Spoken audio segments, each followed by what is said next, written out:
Thank you, Senator Van Hollen.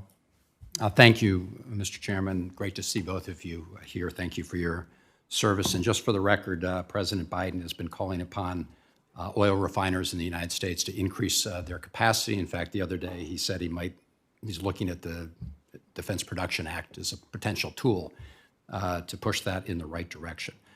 So I am a strong believer that having both Sweden and Finland as part of the NATO alliance would be good for the alliance and good for those countries. They're both democracies. They both believe in the rule of law. We already have strong security partnerships, and they would be great additions, in my view, to the NATO alliance. So my question to you, Assistant Secretary Donfried, we have the Madrid conference coming up. What is the likelihood that we'll be in a position to offer a formal invitation to Sweden and Finland to join the alliance at the upcoming Madrid conference? Well, thank you, Senator Van Hollen, for that question. So what's been happening is that Turkey, which has expressed its concerns about, in particular, Swedish and Finnish stances with regard to the fight against terrorism, has been engaged in conversations with Finland and Sweden to find a resolution to their concerns.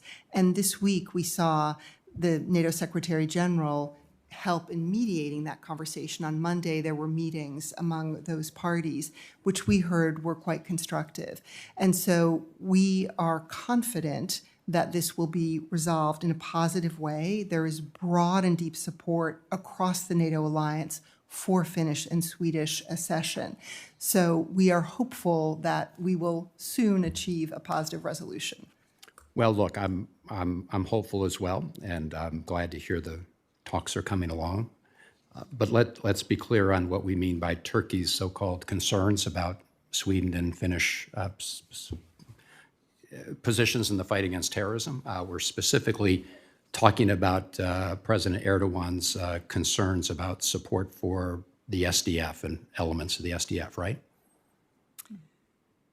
So it is a concern in the first instance about the PKK, which we all recognize as a terrorist organization. And then you're right, it has to do with those PKK affiliated groups. Right, but just to be clear, Sweden already has a law in the books that recognizes or identifies the PKK as a terrorist organization, correct? Yes. So they're in line with the United States and most of our other partners. And isn't it the case that the United States has been a strong partner with the SDF in the fight against ISIS? Yes. Right. So just to be clear, I mean, we want to work this out, but we should make clear to President Erdogan that they're criticizing Sweden and Finland for taking actions the United States government has taken. President Erdogan also wants to extradite Gulen. We're a country that recognizes the rule of law. So are Sweden and Finland.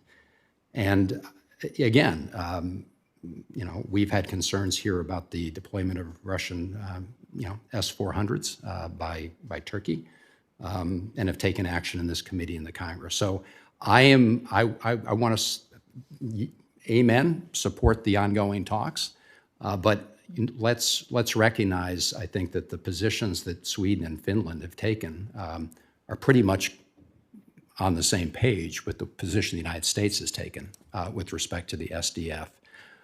And the very important fight against ISIS and terrorism. So Sweden and Finland have been, in my view, on the right side in that fight against ISIS. So can you just lay out what you see as the timeline? Again, whether you believe that we'll be successful at getting everybody on the same page, including Turkey, by the time the Madrid conference comes around. So I will say that we certainly are pushing for that. All right. Well, I'm gonna end there. Again, I think we all recognize what the challenge is here. We want to make sure these are constructive talks. Sweden and Finland have already taken measures in response to Turkey's concern. Isn't that correct? That is correct. Finland and Sweden have been engaging very constructively in these talks, and they've been forward-leaning in terms of being responsive to the concerns raised. Right. I mean, Sweden, as I understand it, ended their arms embargo against Turkey. Is that right? That is correct. Got it. All right. Well, thank you both. I think we'd all like to see, for the good of the alliance, and make sure we send a strong signal to Putin that what he's doing is an attack on democracy, on the rule of law. And I would hate to see this moment, which you described, would underscore the fact that Putin's invasion of Ukraine is a strategic failure because it actually encouraged Sweden and Finland to join this defensive alliance. I would hate to see that moment squandered because of an inability to address the issues that we're talking about today. Thank you, Mr. Chairman. Thank you. Let me